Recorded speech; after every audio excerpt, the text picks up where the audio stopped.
Wales में बेघर अफराद की शरह अमवात पर तहलका खेज रिपोर्ट जारी कर दी गई।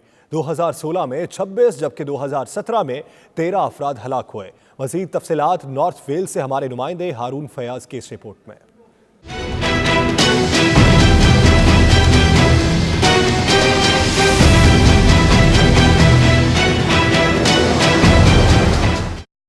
वेल्स में ऐसे बहुत से लोग हैं जो अपनी किस्मा परस्ती के सबब सड़कों पर जिंदगी बसर करने के लिए मजबूर हैं। ऐसे लोगों पर ना तो कोई तवज्जो देता है और ना ही किसी को कोई गर्ज होती है।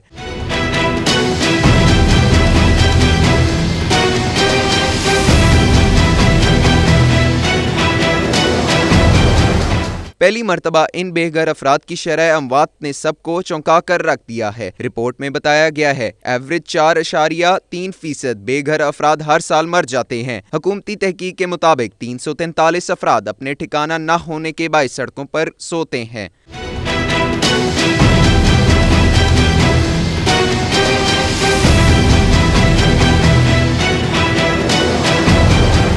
दूसरी जानिब रिपोर्ट में इन अफराद के साथ हुस्ने सलूक और इम्तियाजी रवैया इख्तियार करने पर जोर दिया गया। रिपोर्ट में हुकूमत से भी अपील की गई कि वो इन अफराद के सर पर छत को यकीनी बनाए और इनको जिंदगी की हर सहूलत मुयस्सर करने की यकीन दहानी करवाए। हारून फयाज, नॉर्थ वेल्स, बरतानिया।